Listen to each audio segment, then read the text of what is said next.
Hi, welcome to Beyond the Stands. I'm Chris, I'm Jack.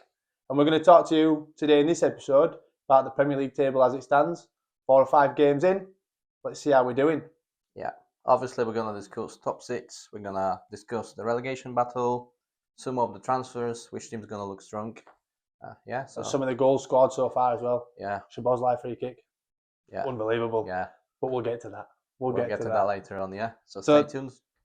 Talking on Liverpool, top of the league, They are, but I'm not convinced. unbeaten. Unbeaten. Just, I agree. just. I mean, like we mentioned, the Szoboszlai free kick.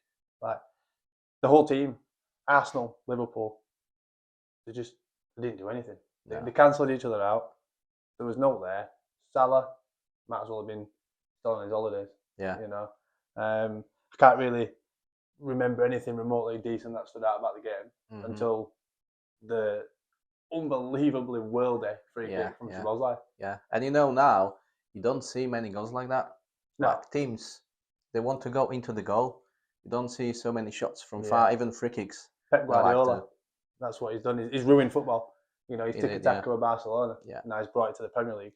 So everyone wants to play like them now. It's Yeah. like, yeah. It's like Arteta's Mm, prodigy. When he was a prodigy of Pep, and he's yes. brought that into Arsenal, where back in the days of I don't know Van Persie, receiving a crossing from Ashley Young, and Mhm. he's nodding it in, or you've got your Bergkamps from your you just edge of the box headers. You don't see it Yeah. anymore. No, Like, it becomes a bit boring to be honest. Like sometimes you watch Yeah. the game, teams creating so many chances. It's like nothing is going in because they like keep passing. Like no one wants to take the responsibility. I'll have a shot. Yeah. I'll have a go at it. Too No, scared. Could be a screamer, but no, Too I'll pass the scared. ball. I'll pass the ball. It's Yeah. it's not like that anymore. But that free kick was amazing. It's Yeah. apart from that, Liverpool wasn't really convincing. In my Not for opinion, me. Not it for was me. like a scrap win against Newcastle, which to be honest, they were like all over them. Even Newcastle was playing men down. Yeah. They were still a better team. Yeah. They Look more literally managed solid. to scrape the win. So yeah, they're unbeaten, but obviously they will be definitely in the top four. There's no doubt about that. I think they're hitting their peak now of Liverpool are back. Mhm. They've won the Premier League twice now. Yeah. Since 30 years ago, and I think that's part of football now. Like we had it as Man United, we had that time period where we won nothing. Yeah. We had the time period where we won everything. We were the club at the top, back-to-back titles. Yeah. I'm not saying Liverpool are going to go back-to-back. I don't think they're going to do what City did. Mhm. I think City. I think they will struggle as well. Yeah. I don't think City bought. I wouldn't say they bought the league. They bought the best players they could to win the league, which worked. But it also came down to the manager. I think Mhm. Pep brought a Pep, lot yeah, of the brought that, Barcelona into City, which Yeah, he brought that worked a lot. mentality. He like kind of revolutionized the team against how they Yeah. used to play. And he brought he's- that he's tiki a- taka and He's a players around. tactician. He He is. overcomplicates how he's playing his game because he's looking at the other team. He's like, but if my player's going to go there, two of theirs will go there, so I want an extra. Mhm. He's always thinking that second and third step, whereas most managers are first and second. Yeah. He's trying to outplay the tactics before they're even on the pitch. Mhm. Before he even knows what the tactics are. Yeah. He's watched games and thinks it's going to be the same. Yeah. So it can overcomplicate it sometimes, but look, He does, and I think that's what Pep struggles now. It's like he needs to rebuild the team now because many players left. Obviously he brought Haaland in, which is great. He already struggled last season. Obviously he starts scoring again. But if you look at the whole team, they've done some strong. transfers even like even last winter, but some players this summer. But City doesn't look No. great as well. No. You look at seasons ago, and they had 3 or 4 players in the same position. If De Bruyne was out, they had somebody, Gundogan, could step in. Yeah. If Gundogan had, they had Kovacic. They had players that were backed up in every. Now I think they're not bare in those positions, but they're a lot less. Yeah. And the players they've got aren't as good. Mhm. You look at Jeremy Doku. To me is a Traore for Fulham. He's got all the skills. He's got the dribbling. He's got the pace. He's got everything. But the end product. Yeah. To put that final whipped wicked ball in. It's that horrible 6-yard box for the keeper. Yeah. He hasn't got it. To put it on a sixpence for Haaland, he hasn't got it. Whereas other players, like I'm not going to say Jack Grealish, You know, Jack Grealish was immense at Villa. Went to City and he didn't really do as well, but he No, could no. put it in He them could, danger yeah, areas. yeah. So now he's gone. Yeah. That's a big part of their game missing. Yeah. You know, and I think if Grealish would join now, he would play like a main role. But yeah, the moment he joined the team, it was like too many players in this position. yeah. So he didn't have like enough minutes. There was no confidence, you know. I mean, they've got Sterling. They got Sterling, didn't they, as well? Yeah, yeah. What happened to him? Mm, You know, he's now on the bench at Arsenal. Can't get a game. can't get a game. Seeing yeah, out his yeah, contract because you know yeah, nobody wants him 'cause Yeah. he's not playing. Yeah. And you know, he went to Chelsea, didn't he, on loan? He did, yeah, Yeah. yeah. Didn't do nothing there. Didn't do nothing now. So it's it's another career that's spiraled off since he left Liverpool. To be fair, mhm. he was good at Liverpool. Yeah. But he's just spiraled. You Yeah. know, he's gone way off. Now it's like it nose down like massively. It's Yeah. crazy. I mean, moving on to Chelsea, you know, we don't want to speak too much about Liverpool because you know we are Man United fans, so we Yeah. don't want to go into that. Not really. On to Chelsea, I mean, their crazy transfers that they've had in the last 5 seasons, buying how many odd players and 8-year contracts is Yeah. it's ridiculous. I I don't know how think- they get away with it. But Yeah, if you count the players they bought and like get rid of, it's like they build, I don't know, teams like 4 or 5 times amount Yeah. of players they bought. Yeah. It's ridiculous. yeah, And I think, to be honest, speaking about fair play, how they've done it, I think it will come to them after maybe 2 or 3 more seasons. what do you think it's going to be the same as City? Like they're going to get investigated? Possibly, because not even maybe the investigation, because if you think about it, yes, they're spreading deals for like 8-year contract, 7-year contract, so everything goes in installments. But amount of players they bought and even sell them, but obviously they not sell them for the same price. No. It's still in their books, Yeah. so it's gonna Plus they've- accumulate, you know. They've So got this all year them they other might be clubs. alright. They've got all them other clubs, haven't they? That Mm. link to each other. Like Yeah. they own this club and they link with that club. Yeah. And I think what is it? Is it the FC20 or something? They Yeah, just yeah, send Dutch club, every yeah. player that they don't need to Mm. them, or Yeah. like City with the New York team. They've Yeah. got they can like Lampard. Mm. You know, they sent Lampard there to get him Yeah, off the to books. get, yeah. You know, and get a bit of money for him. It's their sister team. I Mm. think this whole sister team thing is crazy because, like with Man United, the owners that we've got now, like Ratcliffe and the Glazers, Ratcliffe couldn't have us in the Champions League because Yeah, he had because Nice. of Ineos Group have the But how does City? I mean, I know they're not playing the Champions League, but how do Yeah. they navigate transfers between club to club? Mhm. And that doesn't get looked at. Yeah. You Yeah, know. it's always, you know, obviously it's always agenda in the media, you know. It's Oh yeah, the Man United agenda that we all know is there. Nobody wants to talk about it apart from Man United fans, and then we look bad for it. Yeah. But And we I was know want it's to there. openly admit it, you know. Yeah. Even starting this season, you know, City are crap. Sorry to say. Yeah. They are crap. Hey, they're this below season. us in the league. They They're are below us in they the league, are. but we're in turmoil. Just saying. Yeah. You know. So that's the problem, you know. No one discuss, you know, they got a really good start.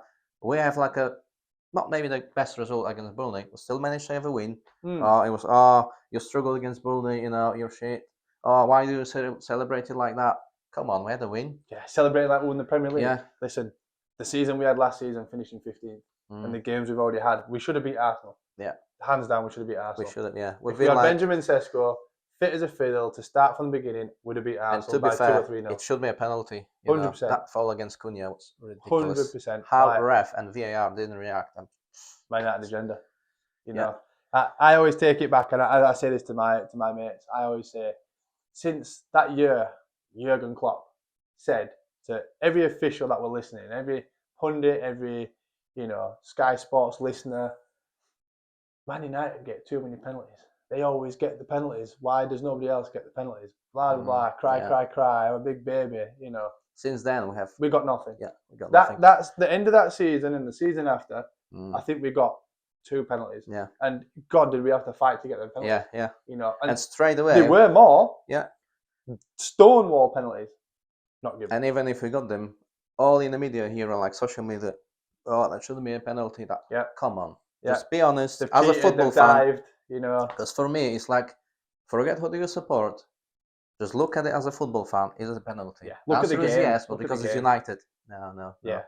And Absolutely. this is what I don't like, because obviously you got divides. People, follow Liverpool, Arsenal, Chelsea, United, etc. We don't like each other, but we should be a bit more united with like The whole referees game. and whole game, because that's not good. Like, look how many bad decisions VAR made. Remember Yeah. that goal that they were looking at? I can't remember which game it was, when on-field decision was offside, but VAR looked at it, it was onside. Yeah. They were discussing. A wrong information went there, and they thought, oh yeah, it's offside, but it was actually onside. Yeah. Referee started the game saying, it was offside, not goal, and then we're like, oh, you need to stop. Well, too late. Yeah. The Too late. the Game's game's gone. on. It's like mistakes like that are ridiculous. I mean, I'm not a fan of VAR at all. I can say, oh, it's fantastic when a decision goes our way. Yeah. As a Man United fan. But it's the waiting. It's the having to go to the screen, having people look on a different screen. They're zooming in. Like back in the day, we had Cristiano Ronaldo as a young lad, like 18 when he started. He got kicked in box. Penalty. You don't need to look at where he's been kicked, how he's been kicked. Was it tough? Was it attacked? Was it before the penalty? Did his shoelace get stuck? Yeah. It's been kicked. It's a penalty. Yeah. Simple as. Again, Thierry Henry goes down in penalty box. It's a penalty. Yeah. Fair enough. Referees they had eyes. They could see if somebody dived. But contact is contact. Right? It doesn't take a team of 5 people to deliberate on a screen whether it's enough contact to go down. Yeah. If he's not got the ball, it's a penalty. Yeah. Just keep it simple. And it takes... Same with handball. That handball thing, and even offside, the rules now are so finicky and so, they're just not right for the game. If your shoulder is offside, how is that a benefit? Sometimes to the you see a toenail being up. It's like, come on. There was one last weekend. There's no advantage in that, and I agree with Arsene Wenger. He wants to promote offside rule. A whole body must be in the front of the defender to play it as an offside. Not like not a toenail, not a foot, not the arm. You not play with the arm. I agree. Come on. You need clear space between 2 players. You basically need to see advantage. Yeah. Because if you're just leaning forward, but not necessarily or your leg is slightly in front, but you more or less leveled. Come on. Yeah. That's not offside. If you're leaning forward, you could be off balance. Yeah. So it doesn't mean you're going to sprint away from the defender and you're in on goal. Yeah. You could be actually halfway to falling over because you're too busy looking where the ball's coming from and you're falling over. Doesn't mean you're in advantage because you're leaning forward. Yeah. But you might touch that into somebody else's path that then can score. But that's not you. You've just clumsily kicked the ball in that direction. And it's not an advantage, is it? No. It's just a natural way of your body moving. Yeah. And the whole thing with handball, you've got to have your arms behind your back. I'm sorry, but a defender cannot defend like this. Yeah, like this. And how's his balance? How often is like they'll make a decision? Oh, that's a handball. Later on, week later, same position roughly. Yeah. Oh, no, that's not a penalty. It's like, come on, at least be consistent. Well, if you went with that decision and you decide that's a penalty, just stick with it. Yeah. There was one in the Liverpool match, wasn't there? When it fell on Szoboszlai's arm in the penalty box. Judging by all the other ones, that's a penalty. Speaking of which, our horrible game against Grimsby Town, which I don't want to bring back. But if we had VAR, which we both don't like, but the first goal should be disallowed. Yeah. Because he literally carried the ball in his hands and then every shot. And that's what I'm saying by. So this is what VAR should be used for, really. But it has to be efficient. It shouldn't take 5 minutes for them. Especially if you're on the stadium, you want to enjoy it. They score a goal or you're waiting for a penalty. 3 minutes. Yeah. So you don't even know what's happening. It's the whole celebrate, and then it goes VAR's check, and then you're like, oh, and then it's a goal, and you got to go, yay! You got to try and re-celebrate something that you should have just naturally been so happy to celebrate. Maybe that's something you guys can help out. Maybe chuck us your thoughts. Yeah. What do you think of VAR? Is it good? Is it bad? Give us some comments. We're just starting out. Give us some comments. Tell us your thoughts, and on the next episode, we'll run through a few of them and see what you think. We can read them and discuss, Yeah. We can get the people involved. Yeah. Let's get the people involved. So moving on to third place in the table then. Arsenal. What do you think about them? I think they're going to win league. I think the same. Even though they struggle against us, but they still play well, they play well. Maybe not after that game, I wasn't thinking, they're going to win it. But next game, they look even better, Yeah. But then they struggled against Arsenal. Liverpool, yeah. They sort of went down again. And against a bigger team, both of them got found out against each other. So, there might be a few, I like to call them bogey teams. We used to have quite a few of those. I think it will be, a few moments they will fall down. Yeah. But I think they will pick up. Yeah. Because I think finally Arteta's system starts to work. Yeah, got five better years players. Yeah. So This is it. Other teams get their managers in and they give them time. Yeah. You know, And there's no Klopp had 5 years. Yeah. Arteta's had 5 years. Pep had 2 years, but had everything thrown at him to build the team. Amorim is in, not even for a full season. In months. Again, Yeah, we're United talking agenda. months. You know, Straight. Oh, he's crap. He's this. He's that. just going to throw this out there. Not Premier League related, but ex-Premier League related. Ten Hag. 2 games into the Bundesliga. That was ridiculous. Yeah. Yeah, we'll probably touch on that in another episode. But yeah, carrying on with the Ten Hag, you know, I didn't think he did that bad with us, and I really don't think 2 games is long enough for somebody to sit in a system. Yeah, you know. But apparently, I have seen something online that he said basically didn't get on with the hierarchy in the club. He didn't get on with the players, the staff, his own staff. That he brought in, it was even strange. Well, not arguing, but like they didn't let him rebuild the team. It was like, oh, we have to go with our decision. It's like, how we can hire a manager and not make him decisions. And they sold all the best sack players him after 2 games. It's like, come on. They sold all the best players. Yeah, and left him with a skeleton team. And he already had planned to rebuild everything. Literally 2 games. I mean, to be honest, the second game wasn't as bad. He wanted to buy Onana. I mean, come on, give him 5 games and let him buy Onana. Yeah. And Anthony, let him buy Anthony. You know, reunite the Ajax team that we had that failed. Take them there, get them out of our books. It'd have been great. Yeah, but yeah. So back to Arsenal. I think overall, I think that's my number 1. Yeah, I agree with you on that. League. Yeah, I think that they will win the league this season if they can keep Saka fit, Odegaard fit. Some of the new boys have got in look quite tasty as well. And I think Gyökeres, he will stop touching his hair. Yeah, good striker. I mean, I don't want to talk about him because I'm a bit gutted that we didn't get him. Yeah, you know, but as well. So far, I'm not overly bothered. But maybe when he's plumbed in 30 goals at the end of the season, then we'll probably and Tedesco's 7. You know, I'll be like, that's the one that got away. But no, I definitely think Arsenal will be, and I don't mind. You know, I used to like our rivalry with Arsenal. Yeah, I back in the day. I remember the fight in the tunnel between Roy Keane and Vieira. Yeah, exactly, classic one. Exactly, and they were the team that had the Invincibles. We beat them. We ended their run. We've done it to pretty much every big team. Ended the runs. Yeah. But yeah, there was good challenges. Let's say in the players, you know, it meant a lot more back then. Yeah, you know. Yeah. So for me now, Arsenal are just they're a nice team to watch. Yeah, sometimes they're boring, but overall, don't mind. Overall, and I've got no agenda with Arsenal. So Arsenal fans, we've got to know we've got no agenda with you. Yeah.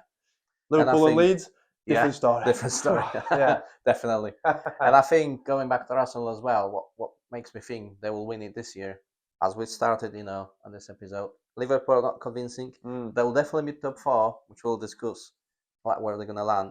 But no, City, they didn't start well. And I think Guardiola will struggle to rebuild the team, which we're going to discuss more if you're going to go to the... I think it's his last season, you know. I think so. I honestly think he shouldn't stay. Because there were some rumours he will leave. And I was thinking, you know what? It's a good time for him to leave, you know. He won everything, you know, just, you know. But where would he go? What other team can he move to that's... Apart from City, but I've got an opinion about Guardiola. You know, he's a great tactician. He's a good manager. But he always go to the clubs with open book. Yeah, you know. Yeah. Barcelona, he built his legend. He literally got all the best players. Yeah. Then he went to Bayern Munich. He didn't really well. Obviously, he won the Bundesliga title. Apart from that, crap in Champions League. Yeah. You know, again, he was club with it. You know, did he win? Did he win a small cup like our FA Cup? I think. He won that, and he won Bundesliga. But you know, Bayern always wins that. Yeah, you know, that's it. So there's only one team in there. Yeah. Well, they were then. Obviously now Dortmund.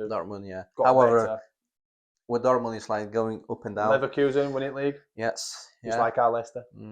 But so I think Guardiola, he will struggle to rebuild the City because obviously when he came, they spent loads of money to buy big stars, you know, to start to work out. When he came after Mancini, other managers, he literally bought a few players there and there, and he built a really great team. And he had the players there already. You know, if you look at I don't know what he had when he was there, off the top of my head, but he had the players. He was like Robinho, Toure, Kevin De Bruyne. You know, they all came through.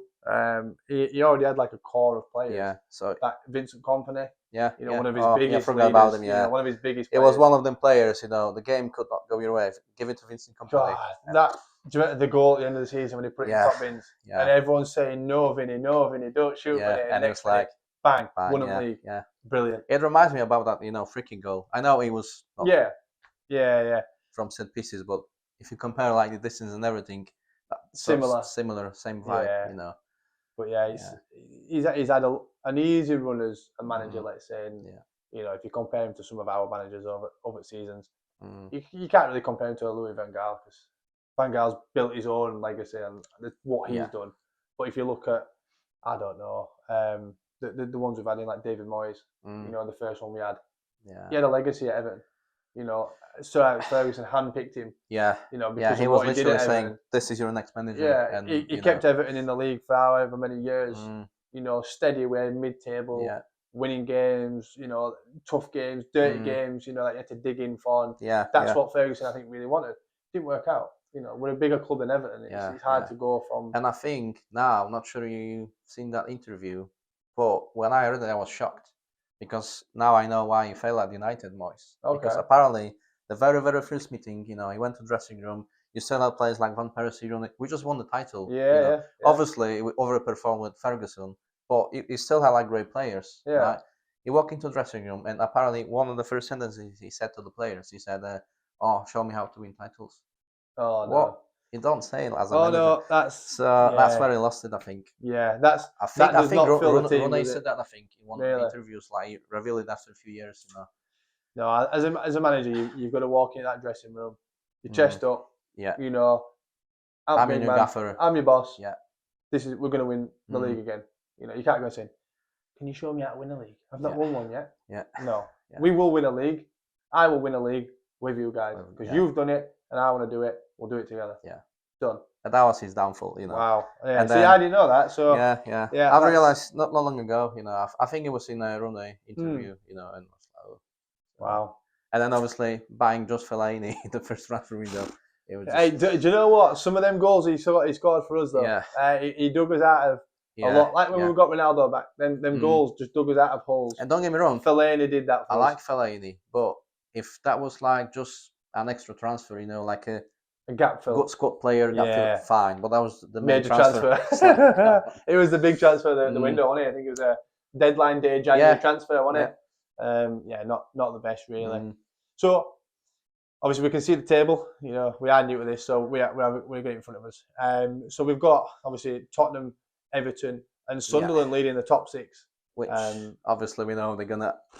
I think they're definitely going to plummet. Especially being honest Tottenham. with you, speaking about Sunderland, if we're going to go to like teams that just went up from Championship, surprising results. It is surprising result, because I think obviously they're not going to stick up that high. They will drop down eventually, but it's a bit positive, because while I get bored of the gap between Championship and Premier League is too big. It's like it's unrealistic, because Championship is a really tough league. It is. You've got more games. It's more physical. Yeah. You have to fight for every game. Not as many fouls. You know, they actually let tackles go. You know, they're not prima donnas in the Championship. Yeah, no. You know, they're built on tougher stuff. Yeah.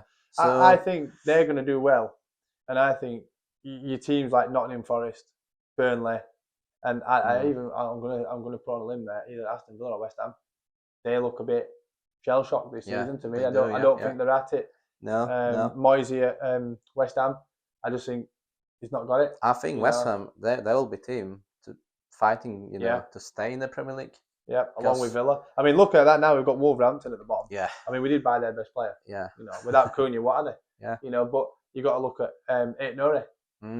He went to City. Yeah. So they've lost their best players as well, which that in a team like Wolves, that's a bigger impact. Yeah. That was their core, you know. Yeah. To win the games, like I mean, Mbeumo at Brentford. I don't think that's going to be as big of an impact. I mean, they're going to lose 20 goals a season, but they've got a squad. Yeah, so and they've got a couple players after Mbeumo left. They've got the players to kind of step in. Yeah, not straight away to his level, but now they've got a chance to shine. You know, so is it the Evan Nilsson, isn't it? They've got Evan Nilsson who scored for the weekend. You know, so if he steps forward and if he can get that 20 goals or 15 at least, it could be even spread, like, you know, for a few players, you know, different positions. Absolutely. It will still be okay for them, but yeah. So I think. So what are you going with your bottom three? Who's your bottom three? I will go for West Ham. Bottom. Right. Well, not last. Sorry. Bottom. I would say Wolves. I think Wolves will stay bottom. You don't think they're going to get up anywhere? I don't think so. I think they struggle. I might be wrong, you know, but seeing their first games, you know, it didn't really go their way. I don't see that sparkle anymore. Yeah. You know, they still got Larson because he didn't join other team, but to rely just on him when before he had Cunha, had Arturi, he did, you know, work because Arturi, he was that defender. He was like a threat. It was the wing back, He wasn't was the wing back. You know, he created so many clearly chances. good enough But then for City level. So Cunha was kind of, you know, he was scoring the them link goals. between, wasn't he? Yeah. Now he's gone. It's only on Larson. What he will get injured. Yeah. You know, it's you cannot rely on just on one player. So I think they'll stay at the bottom. Then I'll say Leeds. Really? Yeah. Leeds 19th. I know they started well-ish with Everton. Yeah. You know, first game they managed to get a win, then they lost in a Yeah. really, really bad way. You know, Yeah, was it six game against Newcastle, I think it was a lucky draw. Mm. I think it was more boring as hell. It was a boring and game. I think it was more Newcastle weren't that good. Mm. They just managed to get away with the draw, luckily. Yeah, But yeah, I agree. so I think even though they're like sort of mid-table now, they will keep dropping, keep dropping. As I said, the gap is too big. I mean, I don't think Dominic Calvert-Lewin up front. You know, free transfer with touted to come to us. Yeah. You know, if we were struggling for a striker. Yeah. But yeah, I don't know. Even Can he do it on his own? Speaking about Leeds, you know, the cup game. Come on, like it was Sheffield Wednesday, and it was a really crap game. And they lost. I know they lost in penalties, but they haven't scored one penalty. Yeah, it's not They've great. Literally just skyrocketed all three penalties. So I think they'll struggle. And then I'm swaying the third team will be West Ham. So that's mine. Yeah. Yeah. So you go West Ham 17th, 18th. Sorry. 18th. Yeah. Right. What do you think? think? I think my bottom three. I'm going to be completely different to you. I'm going to go more for the championship teams that have come up because it's naturally that kind of pattern. Yeah. But I think bottom of the league, I really think Wolverhampton will pull it together. I think once they get over that shock of Cunha and Aitnori and a few other players leaving, I think they'll start to pull together. I think they'll be sort of 15th, 16th maybe. They're not going to be too far up, but So I mean, as it stands now, I'm going to drop Sunderland at bottom. I don't think they're going to maintain that level of football for the full season. I think it'll catch up with them. So bottom for me, it's going to be Sunderland. Second to bottom, I'm going to go Burnley. They've just lost Trafford to City. Yeah. Really good goalkeeper for them. Solid.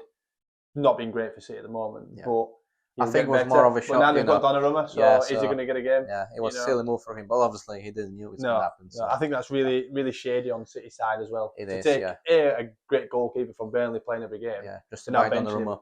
Him, So I'm going to go Burnley in 19th. And I don't know. I can't see. I'm like you. I can't see West Ham doing very well. But Villa, I'm going to stick Villa in there. Yeah, I was thinking they could now completely drop off. I mean, they've lost Rashford, Jadon Sancho. The two lone players. Marco Asensio is now gone. That's a big threat going forward. I mean, they're not great. Don't get me wrong. Rashford's not performing. Sancho just. I'm not even going to talk about him. He's not worth it. I'm not really wanting to get into him, but Asensio was a big player for them. It was, yeah. Now creating them chances. And he acted as a winger, but he was a central attacker, but he could be up front. And he was good with set pieces as well. That's gone. Brilliant. That's gone. So you've got Watkins and Watkins. You've to got be honest, Telemann still. His start is really bad. You know. So I don't think them two are going to be enough to help them go through. So I'm saying Sunderland, Burnley, and just in there, underneath West Ham is Villa. So we've done his bottom threes now. Yeah. Let's talk about mid-table. The most boring part of the table. Yeah. Who's just going to be that team that plods along, wins a couple, draws a couple, loses more than they probably banked on. But people expect stuff. Yeah. Who would you say is your? Let's not do a mid three or a mid two, mid one team. Let's say 10th in league, not doing nothing but surviving. I would say, I think Brentford. Yeah. I think they'll be the team. Obviously, they lost Buemo. Yeah. To United. Yeah. But they still got Wissa. They haven't lost him really. Yeah. Lucky. Newcastle. Yeah. And as I said before, Brentford they got sort of players. They will fill that gap after Buemo. It's not going to be one player. I think this goal is going to spread between few players. Yeah. So they didn't have like a cracking start. Really, they look quite poor. Yeah. But you can see they slowly like picking up. Yeah. Like they will learn how to play without Buemo, how to like reshape the team. Yeah, I think it's a good shout. I think for Brentford. I think for me, I would lean more towards like a Nottingham Forest. After that season they had where they were storming it, Chris Wood banging the goals in. Yeah. He still is. He scored this season already. He's on fire again. But I just think that they're not a top 6 team. With the players they've got, and they're not a bottom 6 well, team. I think they will be just behind. I must agree with you. Yeah, they'll be just behind that top 6. They're just somebody that's in the league, not an ever present, because they could go down, but they're just one of them teams that are just there. They bought that many players, they can survive on players alone. Someone's injured, they've got 4 more that can back them up. So I think that's the way that's going to go. Yeah. What do you think about Brighton? Brighton's a weird one for me because we've been linked with their striker. Yeah. Very young, athletic, well-known, fully homegrown striker, and Danny Welbeck going back to Man United. Yeah. I mean, I don't know where that's come from. If we went that far backwards, I think. Yeah, that would be. I think that's the end of Amorim for us. I think that's the end of Amorim. I think, yeah. I think that's the end of Man United. I think we'll be 15th again if we end up going for Welbeck. No offense to Welbeck. Yeah. He's been great for Brighton. A lot better for Brighton than he was for us and Arsenal. And Arsenal, yeah. He never worked there as well. But I just think he's not going to carry them that far, and they've they had Ferguson, but he's gone. I think is he Roma now, Ferguson, or somewhere. João Pedro is gone. João Pedro's gone. Big player, João Pedro. Big player, yeah. They've still got Matoma, but again, one player can't carry a mid-table team. And I think it's not the same Matoma. After injury, it's not that. Obviously, he's still a great player. God, when he first turned up, he was class. He was. Yeah.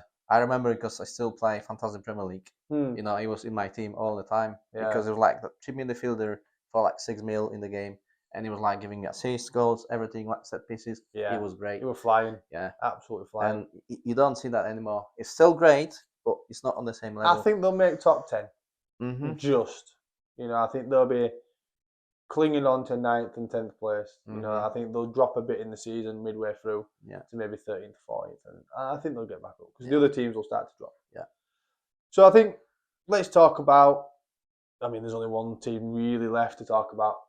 I think that's our team. Yeah. I think let's talk about United. Because that's really what we're here for. Yeah. What do we think this season? I think. What's your honest opinion on what we're going to do with what obviously, I would love them to, perform well being top 4, but I think that's an unrealistic expectation. And I'm swaying between 5th and 6th. Yeah. I can see that. I mean, you can see in these 3 games that we've had already, the system's there. Yeah. It is well and truly there. Amorim ball. Yeah. If you compare it to that Sporting game in the Champions League against Man City, the way they played out, off it was the park, same system. It's all the same. You can see the passes, you can see the move on the pitch. Yeah. It's not like standstill football like it was end of last season. Oh God.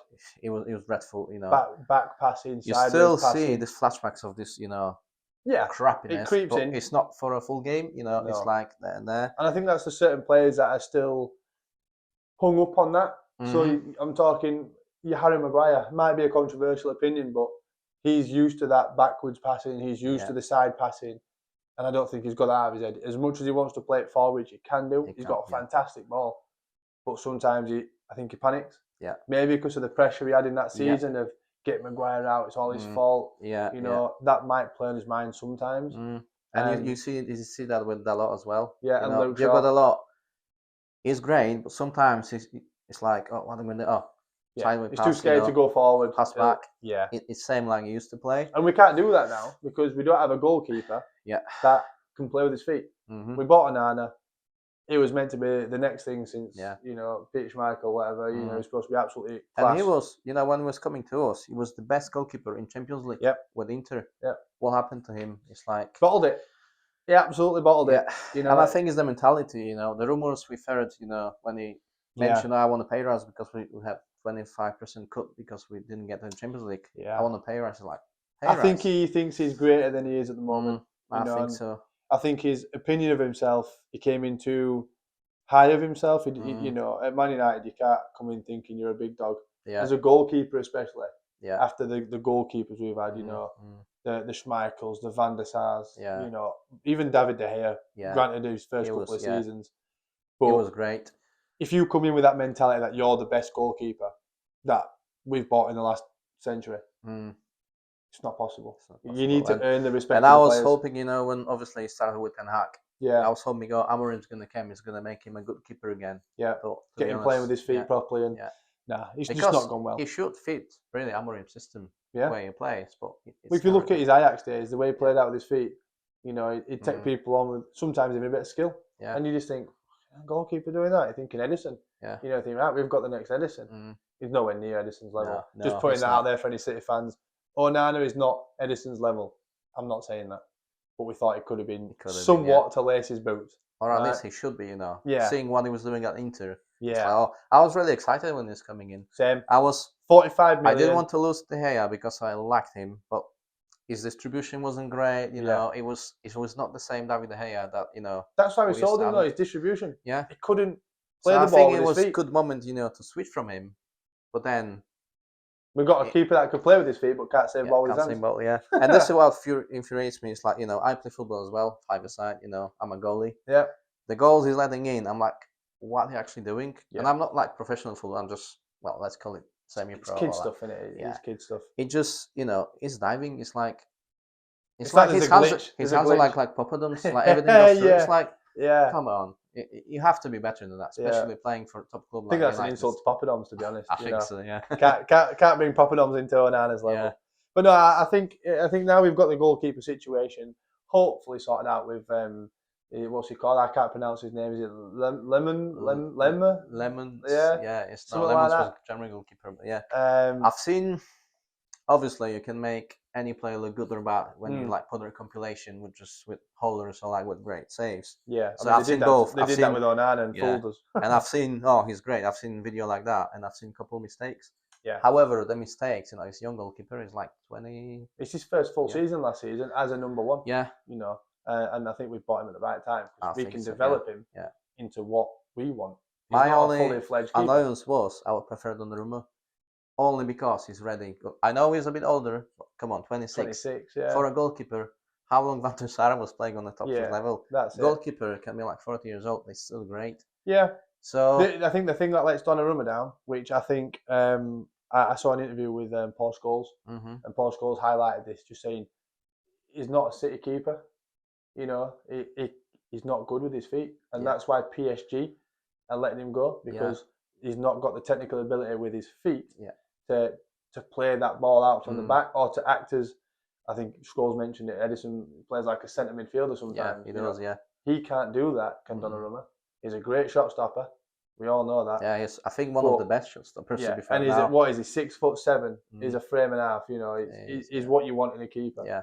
But the way that City play football is out from the back, and you can't do it.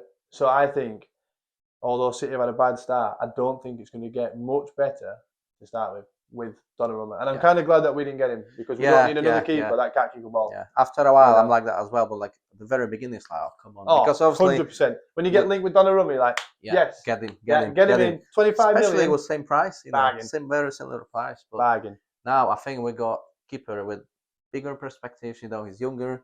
My only worry is with fresh rumors now. Well, not rumors, it's confirmed because Onana might go on a loan. Turkey. Trabzonspor is going. Please. Yeah, please take him. If anyone's watching from Trabzonspor, take him.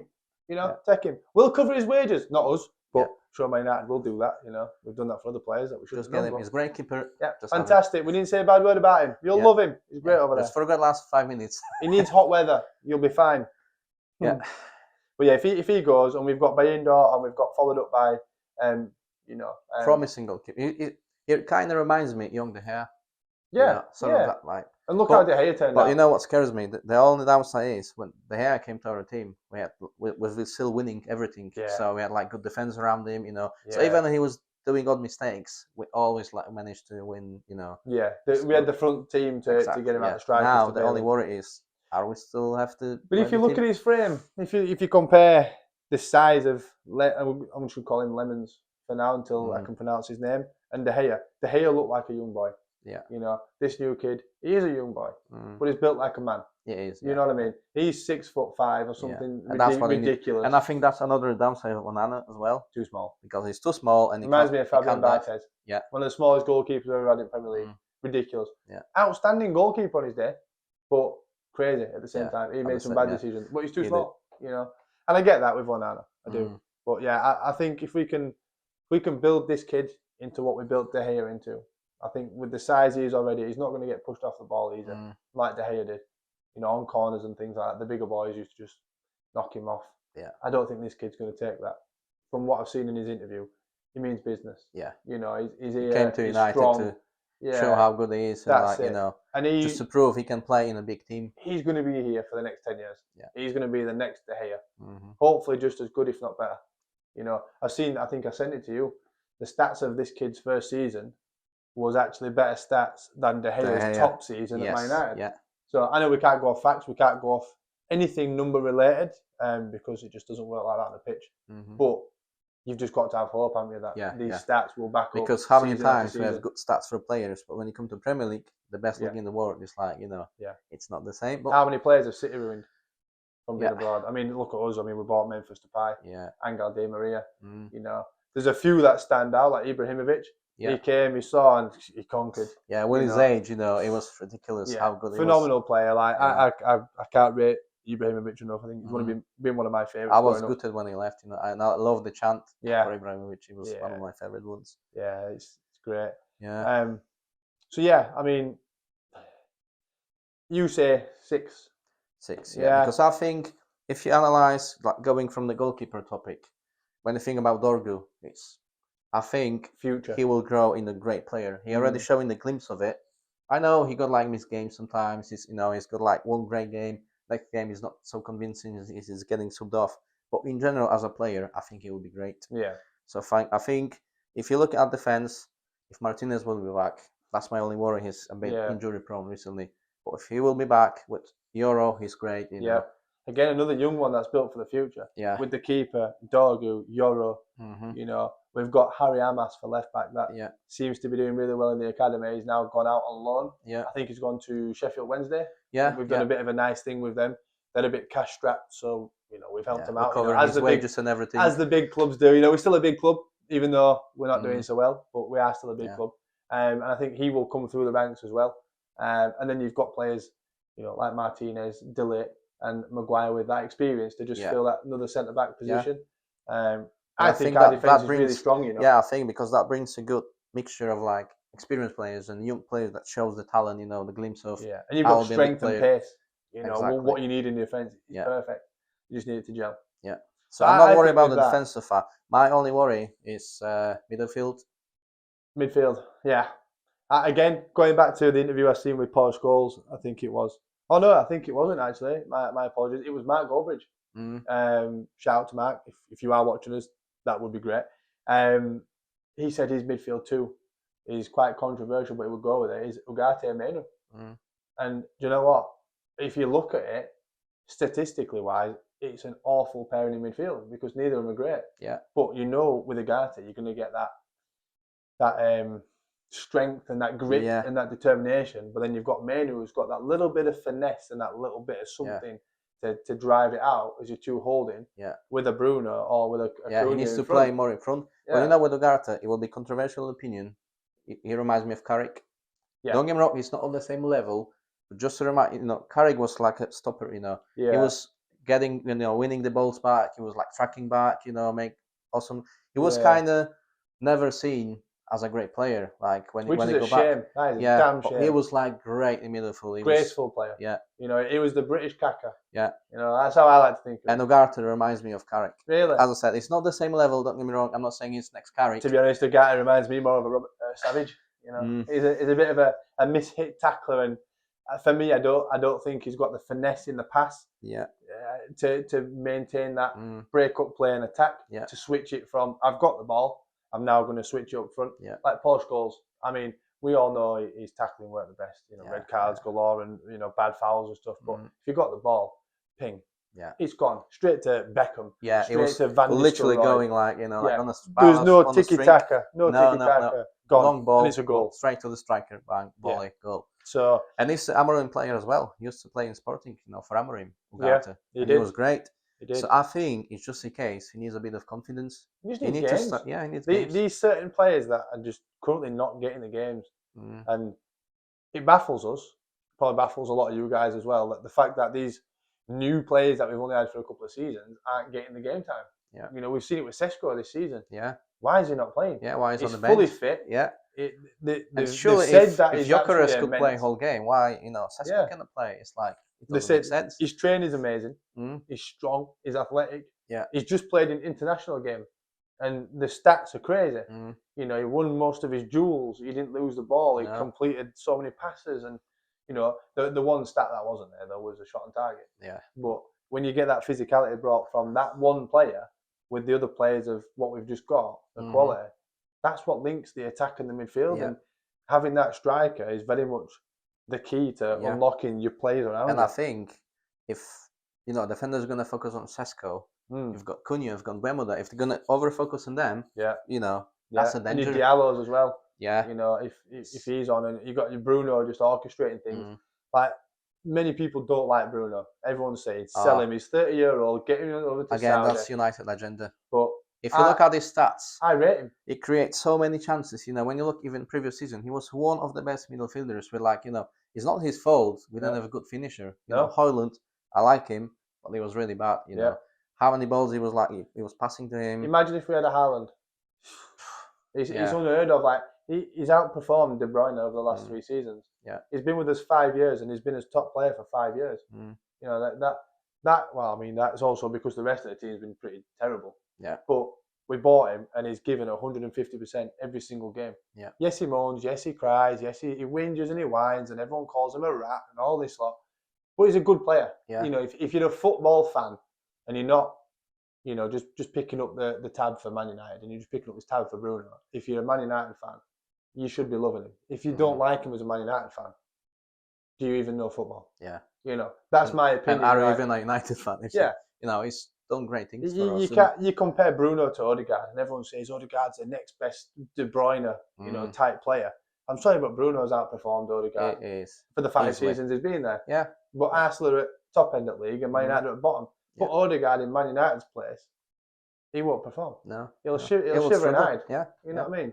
If you will put Bruno in any, let's say, top team, Liverpool, for example, he will outperform any player. Can you imagine Bruno supplying Mo Salah?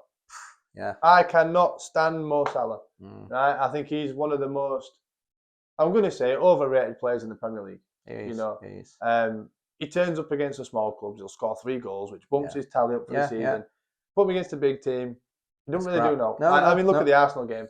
He disappeared. Where was he? Was he even on the pitch? So it didn't look like he was. So if you've got a Bruno Fernandes supplying players like Haaland, supplying players like Mo Salah, everyone's going to be raving about him. Yeah. They're all going to say, "Oh my God, this Bruno is great, fantastic, the Portuguese maestro." Yeah, because he plays for Man United, he's a Portuguese rat. Yeah, And to be fair, with Bernardo Silva's the rat for me. Yeah, but I cannot stand Bernardo Silva. His attitude, he's an arrogant player. Arrogant, you see him on the pitch, and he's giving it this. Yeah, and he's like, it's like, well, you lost the ball. You didn't even get fouled. You just lost the ball. You whinging at. I don't like him whatsoever. No, me neither. I never rated Sell him him instead of Gundogan.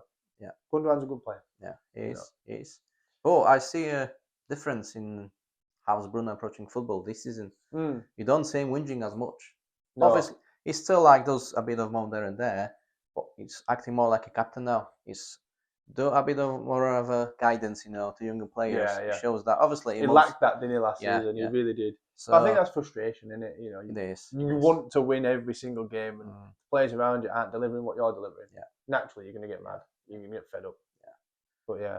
And going with the stats, focusing on Amorim now a bit, we've created most chances. I know we didn't finish them. Yeah. But, that's top of the league for that.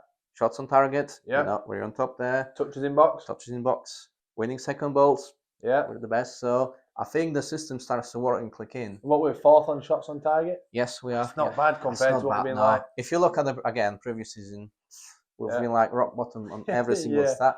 And that's just took a bit of pre-season. Just bring Premier League proven players like Cunha, Wemo, straight away we are a great team. Yeah. You know. And he said this, didn't he? Though. Yeah. I like how honest he's been. Yeah.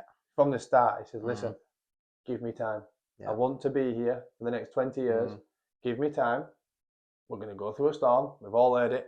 The storm is coming. It's going to be a rough storm, but we'll get through. And the good times will come." His speech at the end of the season, the good times will come back. It was really inspiring, you know, to listen as a United fan. And we've not had that since the Fergie days. No. When we won a league and he's like, right, let's go do it again next season. Let's get another one. Yeah. Amorim brings the same mentality, I think, to the Fergie era. Yeah. You know, he's cut all the let's stop wearing trainers, stop wearing your tracksuits. Yeah. Put your suit on. Yeah. You're representing Man United, one of the top clubs in the world, worldwide recognised. You know, you're out on the street, you're a Man United player.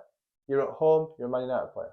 Dress and act accordingly. It's not like Rashford's dropping off to LA for a party with his gangster chains around his neck and, you know, his grills on with Sancho. Bringing the standards that we're lacking, you know, for the last couple of seasons that no other manager could bring back. Yeah. They didn't have the authority to. And I think, to be fair, with some, you know, managers, it wasn't their fault. It was board not backing them up. Yeah. Obviously now we're starting to build a structure, because our struggle, I think, as a United fan, was Fergie era. You know, it was one man was doing everything. Yeah. Had so much authority. We give him crap team. When we beat Arsenal with, you know, 9 defenders, and it was a crazy game. You know, and that's what Ferguson could do. Yeah. And when he left the last season, when he won the title, we overperformed. Oh, 100%. Right? But the problem was Ferguson left at the moment we had to rebuild the team. But our club never had structure. Vidic and Everett all going at once. Yeah. Oh, all the years when that crippled me. That. Yeah. And all the years when we've been dominating, you know, the league, winning titles. Other teams, they were crap. But what they've been doing, they've built a structure. Yeah. They've got sporting director. They've got scouts. That's it. We never had it at United. They updated their Ferguson style, didn't they? Yeah. So that's why we are so behind now. And people say, oh, you know, you're United, but you're not big anymore. No, we don't, but we're slowly getting back there. Very stuck in the past. I think that's our problem, and I think I've said this to you before. As a club, as Man United, we're very much on the past. You know, one of my friends like to call it history boys.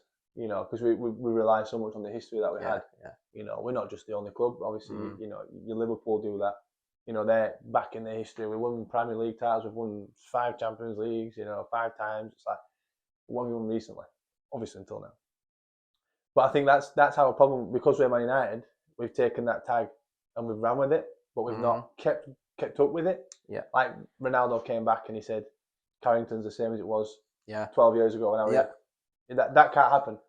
You know, if you're looking at your neighbours over the road at City, they've got this massive sports complex, all the sports scientists there. I still remember when amazing Ferguson keep calling them, you know, noisy neighbour. Yeah. But, well, now that's us. Yeah. I think we're going to become the noisy neighbour because we're now having to chant back up to them.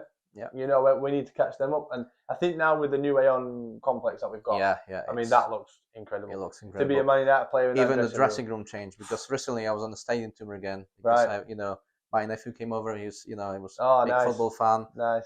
He follows United, so obviously I took him to a tour, and it changed so much. Brilliant. Because, you know, it's completely different dressing room. And that's what you want. You know, you don't want to be sat in the same place that players from 40, 50 years ago. Yeah. You know, you want to be, you're that new Man United team. You're the new players. You want the new stuff. You want, you know, modern. You got to think these young players now, they're all modern. Exactly, because technology and in the past, again, Ferguson wanted kind of basic dressing rooms to not distract the players. But now we need a bit of modernity, you know, technology. You can use that, you know. You need them to make you feel good. Yeah. You know? You don't want basic stuff. Yeah, you feel differently. You know, it's a bit daunting when you're in such a big club, and then you're like, oh, you know, looking around. But then you go to away grounds and you go, wow, this is awesome. This is amazing. Yeah. Why haven't we got this? We're Man United. This is Brentford. You know, no disrespect to Brentford. You're a smaller club than us. Just saying. But yeah, I think the whole team of Man United, I think they've had that pre-season, which again wasn't great. We struggled. Yeah. We had, you know, a couple of them. Yeah, we had a good start, and then he kind of slowed down a bit towards the end. And we got the new players in. They've gelled well. Yeah. Hopefully, Cunha comes back after this international break. And I think with this pre-season, with Amorim, is always building that kind of, you know, mentality. We're a family. We help each other. It brings all the team together. 100%. And I think that's the difference. And that's obviously, they're eating breakfast together now. yeah, Something so simple. Mm. They stopped eating breakfast together. yeah, How crazy is that? Ferguson had them eating breakfast every morning together, dinners, every square meal a day. yeah, They were sat as a team. Yeah. You know, and it wasn't just first team. There was second team, yeah. reserves, Youngster, youth you know, team, youth, all together. You know, and I think that's what we've missed. I think it's now just been we're the first team. We're going to sit here. You need to sit over there. Yeah. You know, and now he's bringing that back together. And I think again, we said it earlier with the players like Jadon Sancho. I mean, if we're talking signings of the century, he's not up there. No, you know, he's no. clearly not up there. He's probably one of the worst It is. ever signings that we could have ever made. I remember when we Worse bought than him. Angel Di Maria. And Yeah. I hated that guy. I hated it. His Yeah, attitude was wrong. snake. Yeah. So Yeah, and but Rashford like, as well. yeah. Another one that was all party. Yeah, I don't know what happened to him. Obviously, his mentality again. Head's but gone. he- Head's gone. and it's like, you know, Born Brent Mank, and Too big for his boots. Yeah. You know, he's hit the stardom. He's gone from a youth team to the first team, scored a couple of goals, became a starter, became relied upon. mm, Then he went, I'm the star of this team now. It's all about me. Yeah. And I'm sorry, but look at the times gone by. Yeah. Beckham thought that. Gone. Yeah. You know, Look at him at Barcelona now. I know it's Yeah. only 3 games, but have you seen that shot? Yeah. Oh What's he my doing? God, embarrassing. Lamine Yamal, hands in his head, Yeah. turn around to Ben saying, get him off. Get him off, yeah. Like, at 89th minute, get him off. Mm, Tells you everything you need to know. yeah. Tells you everything. I'm glad in a way they're not in our club. Yeah. Because if they're going to come back to the club, which they might do, Mhm. you know, people might not buy them because they're not performing. Yeah. They need to give their heads a shake. Mm, And they need to think, I need to knuckle down here. yeah. You know, I'm wasting my career by trying to be someone that's bigger than the team. I need to play with my teammates. And you know who I'll bring that'll in make that, them a in better that one. conversation? Maguire. Look at him.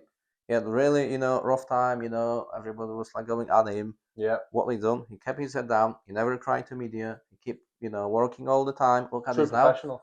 He's playing on a good level again. Yeah. You know. And that's what Sancho, like Rashford, are lacking. Instead of put Yeah. your head down, focus on football, train hard, you know, get back to this, you know, way of play. I think with some players they're not willing. You know, they say, well, I'm still getting paid anyway. Yeah. So I'm going to go sit at home. I'm going to fly to New York. Yeah. I'm going to fly to LA and I'm going to party Yeah. while you're losing games. Yeah. And that was going back, I think. We didn't have structure. So we've been like splashing wages left and right just to drag players. Yeah. That's not the way to go. Now, luckily, we went back to. Well, we've said that. We've said over the years, we've gone for the big names. You know, we bought the Casemiro, which fantastic signing, but it's not the Casemiro of 10 years ago. No, it's not. You know, we bought these big players like Cavani, Ibrahimovic, Van Persie. Yeah. Don't get me wrong, Van Persie won a league with him, but Yeah. at the end of their careers, Yes. you know, they're in the 30s, late 30s, mid 30s. We're not buying the young talent like the Mbappes and the Yamals and, you know, Haalands, you know. Haalands. I mean, there's that Casper, what's he called? Dolberg. Casper Dolberg, the Danish lad. Or is he Norwegian? He's Danish, isn't he? Danish. Yeah. He's the next Haaland. Why have we not bought him? Yeah. If you look at his stats, he's better than Højlund. To be fair. So why don't we get him? Ollie wanted to bring Haaland to the team. Well, yeah. But yeah, he gives Man United a list, didn't he? Yeah, Years ago, he said, look, this Haaland kid, he's going to be something. Get him on books. Yeah. And there was another 2 players on there that are now playing at big teams. You know, Same. If I'll go back to Ralph Ragnick, I know, you know, looking at his stats, it wasn't great. But he knew what we're doing. But, yeah. He literally, I think he gave Club a list of like 14 players. All these players now play in other big teams. Yeah. And they perform well. So if they will listen to him, because he even said to the sacked board. Him for that, didn't they? Yeah. But because he was honest, he said to the board, you need to sell your whole team. Yeah. Most of it, obviously. Because he wanted to keep like Bruno, you know, a couple of good players, but he said the rest need to go. Yeah. And that's what's happening now. They finally, I think, realized after bringing, you know, Wilcox, they realized they need to trust the manager. They think Omar Barada's a great one. Yeah. And I think they seeing our vision and finally backing him up. Yeah. There's no more player power. If you don't want to play, you know. Yeah, which is brilliant. That. Yeah. I think that's you need to have that structure of we're the manager, we're the bosses. We pay you to play football how we want you to play. Yeah. Right. If you're not happy with that, on your back. Yeah, there's the door. If you don't want the system, on your back. Find a team that'll take you. If you're wanting to play for the system, you'll be in the first team until, you know, we decide not. Yeah. That's how it should be, you know. And you shouldn't play just because you're a big name. No, absolutely. You know, you can be benched if you're not playing well. Simple as. But yeah, I think we've gone out of that buying the big players. We've now gone back to buying Premier League quality. Yeah. Mbuemo, Cunha, 20 goals a season players. You know, top of the league in goals, etc. For their teams, and that's what we used to do. Yeah. We used to buy the best players from other Premier League teams to make us better. Yeah. The Van Persie being a main one. The Berbatov. Yeah. You know, we Oh, bought Van der Berbatov was Sar. amazing. Do you know what I mean? We Louis Saha. We picked the players from the other teams that were doing well and put them into ours. Yeah. We've done that all the time. That's what we struggle now. Because going back to Anthony, I liked him. I was gutted when he was not performing well. Had a great start, you know. Yeah. 3 games, you know, goal. Yeah. You know, it was awesome. But then he got found out. Yeah. Left foot, no right foot all whatsoever. The time. Yeah. So some players struggle in Premier League. Why? Because it's a fast league, fast pace, physical. It's not like in Spain. Oh, you can play your tiki taka. Here, if you're not fast enough, you have to be very quick. Have a quick shot. Yeah. You can't just stand with the ball and see you're gonna be down. If you're getting the ball, you've got to already know there's somebody right behind you. You're not going to get that time to spin and turn and look up and have a cup of tea while you're thinking who you're going to pass to and then go, I'll pass it over there. Yeah. It's any other league but the Premier League, it's not up to scratch. Yeah. You've got teams in the Premier League that can win the league that are in 10th place. Yeah. Look at Leicester. I mean, Bayer Leverkusen, not won a league in how many years, but fair enough, bit of an anomaly. But other leagues only have top 1, top 2 teams that same year.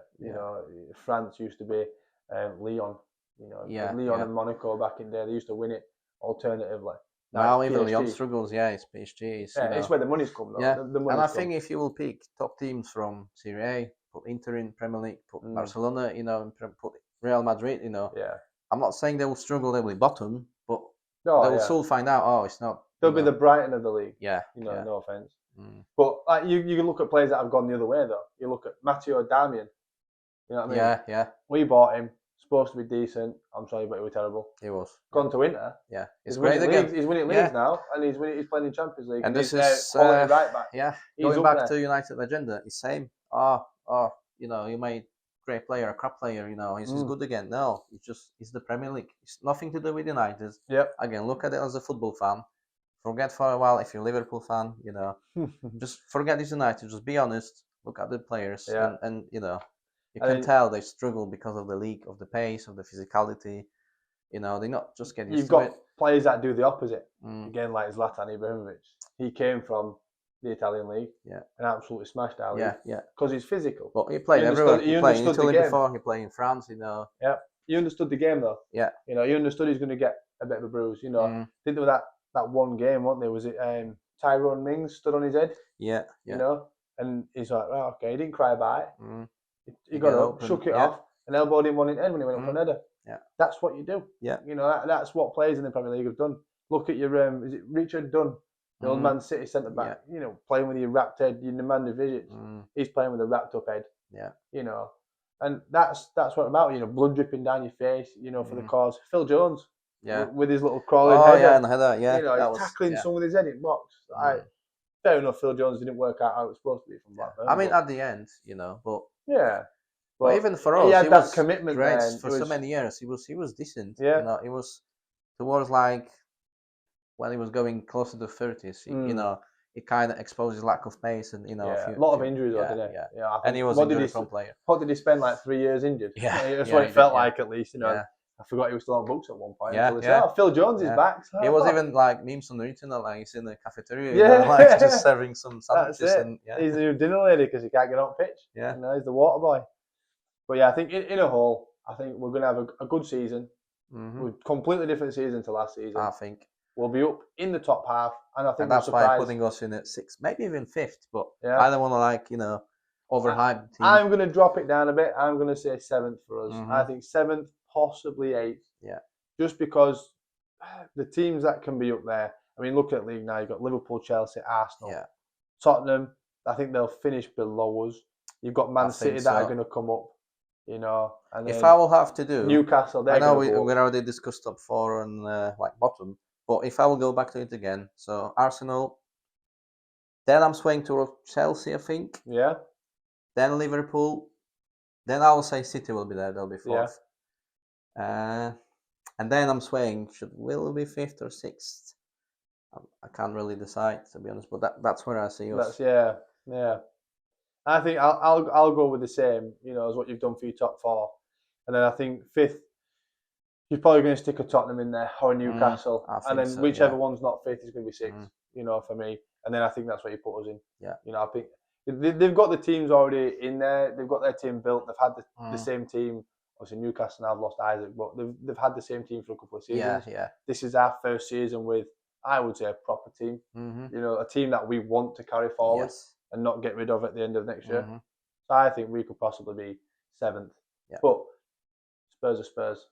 They could drop well down. Yeah. Newcastle without Isaac could be a completely different ball because they got new striker, but is he gonna be that good? Holtemade. Yeah. He looks the real deal. He looks. What is he? 6 foot, 6'5", 6'6" again. But again, massive. Premier League. Yeah, he's tall and gangler. He's a bit like a Crouchy, but not as big. But not as. Yeah. But I think I'd say anywhere between 6th and 8th for us. For me. Yeah. I reckon. We discussed, mid-table. We discussed who's going to finish on top, who's going to finish on the bottom. Yeah. And I think, we'll see how it's going to be after internationals. Yeah. Because not always, but quite often, big teams after international games, they struggle. Yeah. So that might shuffle the table a bit. Hopefully for us. And I think we're going to be in a good position. Yeah, I think so. I think you look at the teams that are above us, a lot of them have got international players. So, you hate to say it, but if someone get injured, that's one of the main players. Might work in our favour. Yeah. Just to sum up, just to talk a bit more about the next games, if we're going to see. So Arsenal are going to play against Forest. Yeah. I think that'll be a tough game for Arsenal. It will be. I think they'll get through it though. I think so, yeah. 3-1. I'm saying, I think they'll scrape through it 2-1. Yeah. I think it'll be a tough game. They'll win, but I'm predicting 2-1. Bournemouth Brighton. 0-0 for me. I think that's a dull so. game all round. Dull game, goalless draw. I think. Yeah. Many goals. Newcastle Wolves. I think they'll batter them. Bottom of table versus mid-table. Yeah. And I think Newcastle will want to show without Isaac, we can win games like that. And I'm predicting 2-3-0 for Newcastle. Maybe a first start for that Walter Many guy. Could be. Could be. He might show what he's made of. Maybe. So I'm predicting 3-0 for Newcastle. 3-0. Good shout. Yeah, I agree. Everton Villa. Everton, yeah. They've surprised me. Even on my own betting, I bet against them. I won't bet against them again. I'm not betting them against them again because they're winning. Fair play. Yeah. I think they will drop at some point. They're 5th in the table. Yeah. That is class. For an Everton team that was struggling. Yeah. 5th in the table so far. Obviously, it's only 3 games in. Yeah. But good going. And I agree. They will drop at some point, but I agree. Now Everton, easy. Palace Sunderland. I think so as well. I know we said they'll drop off, but I just think now they're on a high. I agree with you. They'll drop off. I don't think I got a different opinion. They will not be relegated. But I agree with you. They'll drop, but not now. They're on such a good form. Yeah. So that'll carry them through. Yeah. So I would say 1-0 for Sunderland. Yeah, close game. Yeah, it will be close game. It won't be but I think they will win. What score do you think it will be?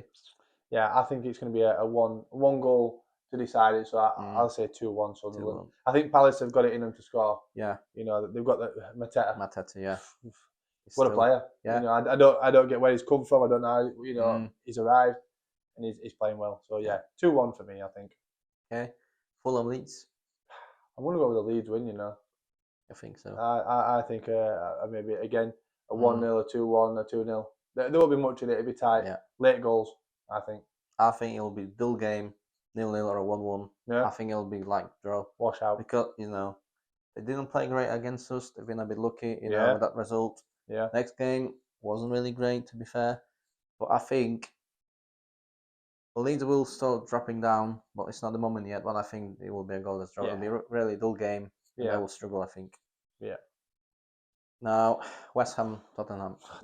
Yeah. All day. Like I said earlier, I don't think West Ham they've not got the beans this season for me. No. I think they've lost a lot, and I don't think Moyes has got a grip on them this season as yet. I don't think I don't think they're going to do very well. No, I think they will lose. It's I would say 2-0 for Tottenham. I think 4. 4.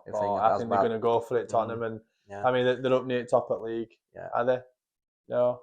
Yeah, they are the fourth. Yeah, the fourth. So and to be I fair, think I only think they're gonna because they push. lost the game. So maybe you're right. They I will think want they're to gonna show, push. oh, it was just accident. That game Yeah, was lost. yeah. I think for Thomas Frank's got on playing good football. Mm-hmm. I think they'll do good. So I think a good 4-0 there. Yeah.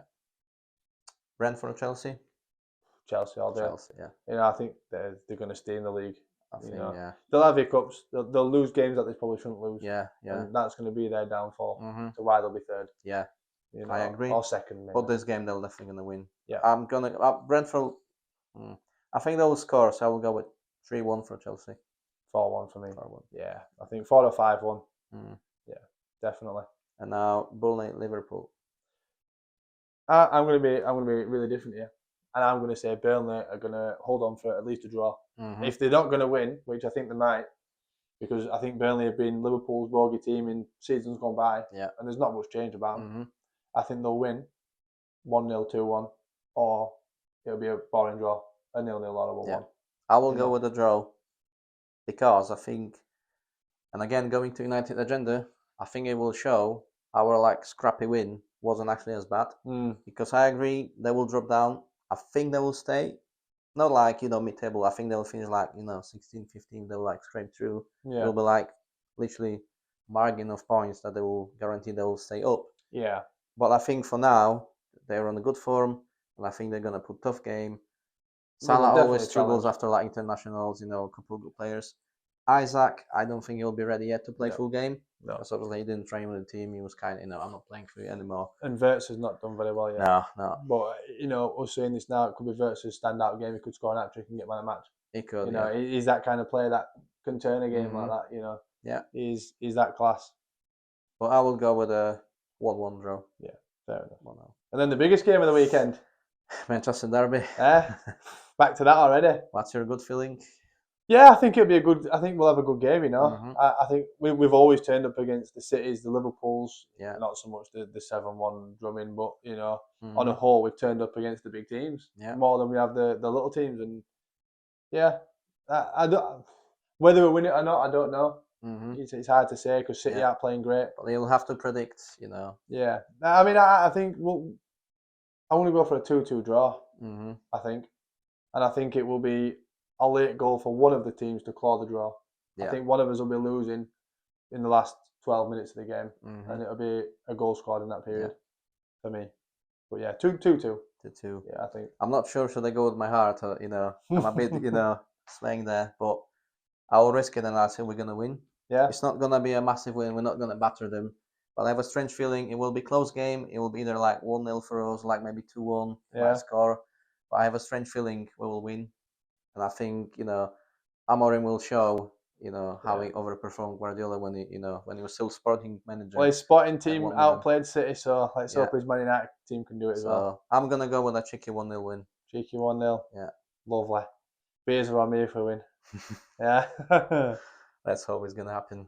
Yeah. So that's the next roundup of the games for the Premier League then. That we've looked at. We've given our predictions. Obviously, we'll have a look at. Yeah, let us know in the comments what you think about the scores. Let's have a bit of game. Yeah. Send us your predictions. Yeah, we'll compare them in the next episode. Yeah. So thanks for watching it. Stay tuned with us. Hopefully you like the show. And we are already inviting for the next episode. See you next time. See you next time. To be on the stands. To be on the stands.